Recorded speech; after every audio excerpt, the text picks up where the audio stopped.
Hi, this is Joe Lindsley in LVIV, reporting from Ukraine every single weekday of Russia's war. Today, in our 10-minute report on Chicago's WGN radio, we talk about the latest Russian atrocity on a Donbas city. And we also talk about Blinken's billion-dollar offer to Ukraine. Is it real? Plus, I've been studying more about what Winston Churchill was saying in the 1930s. Why do his words matter now?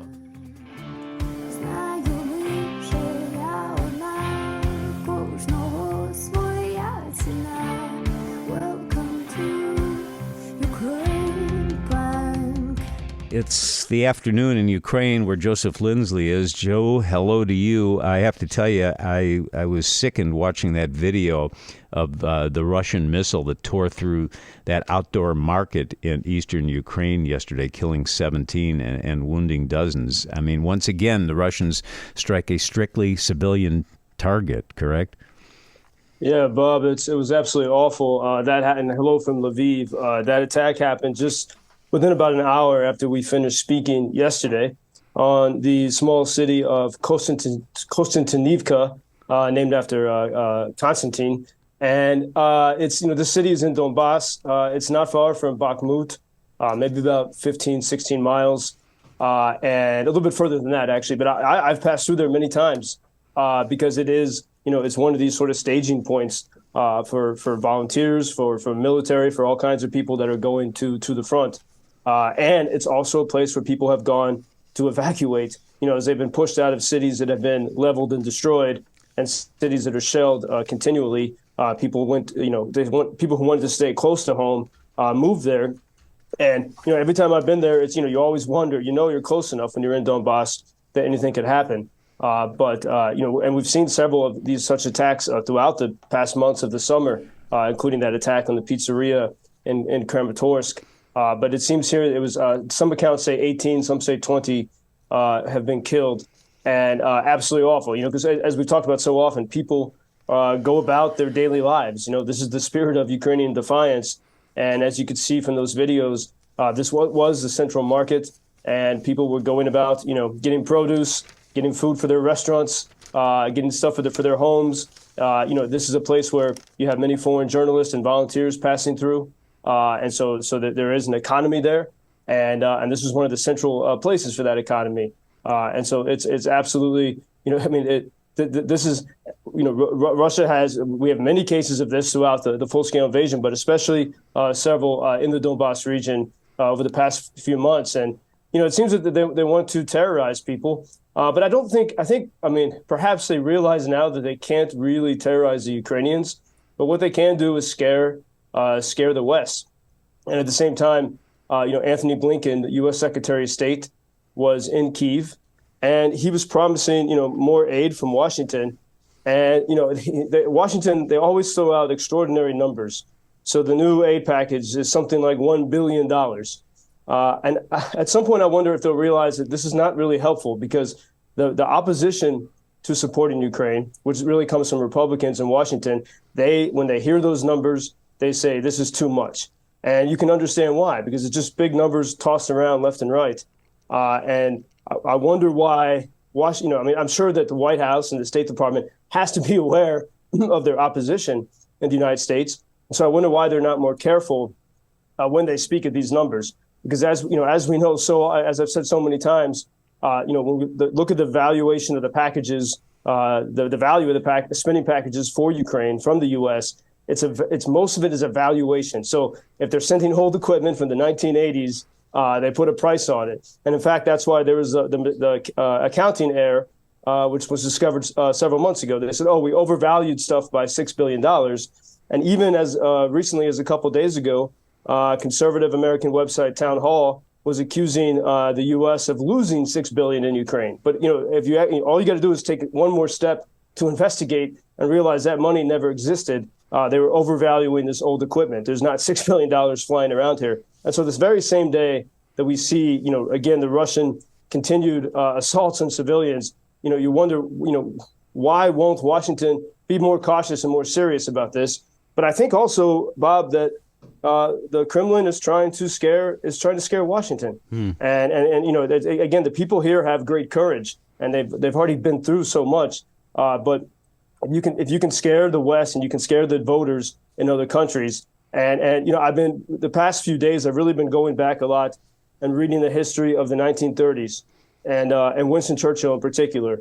And he was a voice in the wilderness in the 30s. Even as early as 1934 and before, he was warning about the rise of the Germans. He was worried about the Soviets as well. But he had this quote from a speech in 1934. He was saying that Britain was not ready for the threats that were coming. You know, you could see that Hitler was trying to take more territory on the pretext of protecting German speakers in other countries, which is exactly what Moscow was saying. They're trying to protect Russian speakers. And Churchill said these words, that ready at their hands, meaning ready at the hands of the Germans, is this lamentable weapon of the air. Because this is the 40s. You know, this would have been the first war. I mean, this is the 30s, but, you know, air forces were developing. And Churchill said, against German Air Force, our Navy is no defense, and against which women and children, the weak and the frail, the pacifist and the jingoist, the warrior and the civilian, the frontline trenches and the cottage home, all lie in equal and impartial peril. And that's exactly what we saw in that small city of Konstantinivka yesterday, that everyone lies in peril. And Churchill's point was, you know, for recent centuries of warfare, the fights were in the battlefield. But now with modern technology and weapons, when there is war, it's going to hit civilians. And so the best thing we can do is not to be complacent and to make sure we're well armed so that we're not attacked. And the last score on that point is, you know, in the language of Secretary Blinken, you know, again, the United States promised to restore Ukrainian air defense, which has been heavily depleted because of all these attacks. And the language seems to be a language of defense rather than victory. And this is the question for everyone in the world. Do they want victory for Ukraine, or is it simply defense as long as this might go on? Those who do not learn history are doomed to repeat it, for sure. The other thing I'm thinking about today, Joseph, we often are discussing, or you're telling us about these terrible attacks on civilians like the one in the outdoor market yesterday. And I know you listened to our broadcast here right before you come on, so you hear me doing commercials for outdoor decks or lovely Midwest vacation spots. And sometimes I feel guilty that I'm reading those as you're listening to them there in Ukraine. You know what I mean? Yeah, well, I mean, as I always say, though, you know, I mean, don't feel too guilty because, I mean, it's you know, people here, you know, continue to live and in defiance, and you know, even during air alarms, there are people in cafes, and I think they've seen so much that anyone who's still there is not likely to run away, and so people still try to have, you know, a party in their garden, or you know, to have these occasions, especially because you don't know when you're going to see people again, and that's true for every human in a way, but it's especially magnified in time of war, and so when you have a chance to enjoy life.